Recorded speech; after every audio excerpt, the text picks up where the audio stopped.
What would you do if a relationship broke down so badly that your partner kidnapped your child? Now, that scenario, terrible scenario, was what faced Ian Lomax from Bolton when his 7-year-old son was snatched while on a family holiday in Greece. You may remember that BBC Radio Manchester reported on the story. Christopher Lomax was abducted in 1998 by his Greek mother, 15 years on, and Ian has now been reunited with his son, who's 22 years of age, and Ian joins us now. Ian, welcome to the programme, mate. Morning. Just take us back, tell us what happened first of all. Well, it all started off on a journey in 1990. I met a Greek girl in Corfu, and that journey led to love affair, deceit and abduction, which he was stolen in 1998. Well, what happened when you say he was stolen? I was on a family holiday, and the day after his 7th birthday, the day I was going home, she just went out and made a phone call and said that she weren't coming home. So I was just shocked, went to the toilet, I was just upset, and I was vomiting. And when I came out of the toilet, the mother-in-law opened the door and threw my suitcase down the stairs and said, "You'll never see your wife and child again." And I was just in shock. I just walked down the hill, which I call the path of tears, a broken man. Well, I'm just trying to put myself in your position.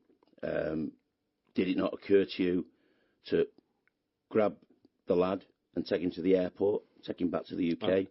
When I went to the British Embassy, they told me I had to go to the police station and charge with kidnapping, which I did. And then I started to look for him. I just couldn't find him. But with a day left, I had to go home with 2 empty seats without a wife and child. How much help were the Greek police at the time? They was fine. The stepfather came round to the police station and tried to stop me charging her, and he told her to go away. And but I made a few friends with the police over the years. Romanis is a very good friend of mine. When I was arrested with the Bolton Evening News in 1999, they was charged with the Privacy Act. We came over on the Granada that I was in the cells, but I wasn't. I wasn't, because I was having a beer with them. Can I just tell you a very, very quick story? A mate of mine, who's an acquaintance of mine, he's no longer with us, but he met a girl, whirlwind romance, like a few days, got married literally within a few days. The day she had the child,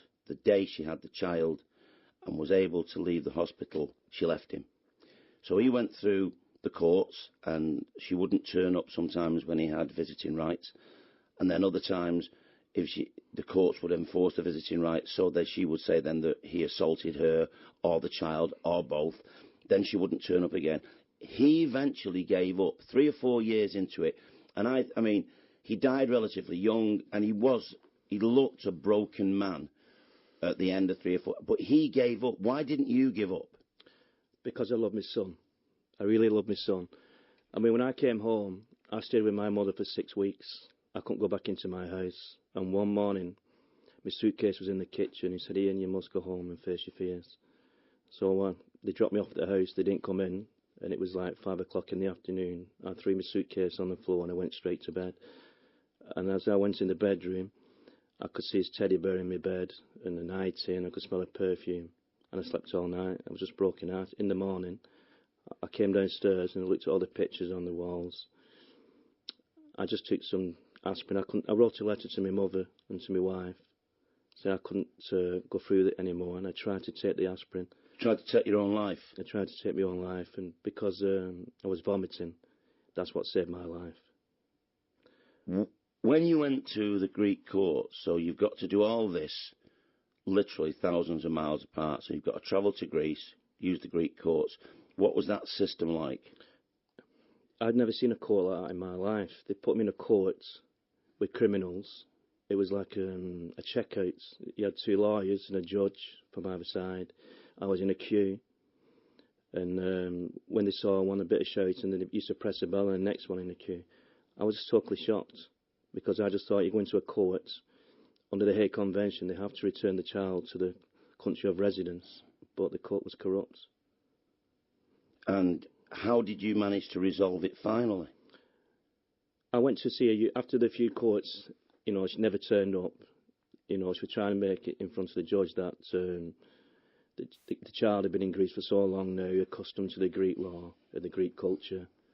So it was problematic from the very beginning. So I went to, the press took the story, and I saw a Euro MP, and he took my case to court in the Euro Human Rights Act.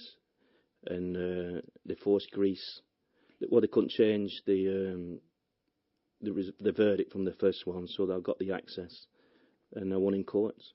I mean, they went in court the very first time, said I was gay, I stole a car, I abused her and the child, went through all that. Where did you get the money from to pursue this? The Bolton Evening News and the people of Bolton set up an appeal for me, and that paid for the expenses, you know, with the trips to Greece. Because it could have broken you financially as well. I spent over £13,000. When you first met Christopher, how old was he when you finally managed to get to meet him again? When he was stolen, I saw him 5 months after with a court case for 5 minutes on the steps, and that was with like a few frequent visits up till I won in. He was stolen in 1998, but when I won access in 2000, and I could see him any time I wanted then, summers, Easter, any weekend, any Wednesday, even though it was distance. I didn't have to have my passport in or anything. So, you know, I saw him quite frequently, 4 or 5 times a year, even though it was financially crippling me. I wanted to see my son. How old is he now? 22? 22, yeah. What's your relationship with him like now? It's very good. I mean, when I got access, I stuck by him till he was 16 years old, and it was destroying him, saying goodbye. So one day I went to Egging and I told him that I'm going to let him get on with his own life until he's old enough to understand what's going on, and he can ring me whenever he needed me. So I said goodbye on Egging, and I never saw him for 3 years. And I just got on with my life. And woke up one morning, decided to go to Greece. And I didn't tell him I was coming. I just rang him from a kebab shop and said, I want to see you. And he said, where are you? I said, I'm in Athens. And I went meeting him. And then he came over in 2011. He came over 3 times. He came over at Christmas in 2012, the first time since 1998. I'm trying to put myself in your place. I've got my 3 kids, and I've been divorced twice, and both the mums, and that's Maggie, who's Dylan's mum, and Brenda, who's Siobhan's mum, were absolutely civilised, great mums, and we it wasn't working out, but we all worked hard. I can't envisage being in a situation where I couldn't have my kids. I mean, I still can't. I can't work out where you got the strength from to do it. I really can't, honestly, Ian. Where did it come from? My mum helped me a lot, and the people of Bolton. But I wanted to see my son, and end of the day, a man can bleed like a woman. Yeah. When you look at things now, how are you going to round this up? What happens? Do you and Christopher get on with your lives now? Christopher, he's 22 now. He's used to the Greek culture. But I'm in contact with him all the time. He knows that he's welcome to England any time, because I've remarried now, and I've got a daughter and a son who he's met a few times. So we've got a family now. And when's the book coming out, and what's it going to be called? It's called For the Love of Christopher, A Father's Tale. It's coming out on the 31st of May. Well, I really thank you for dropping in. Cheers. Thanks You're very welcome, much. Man. Cheers. BBC Radio.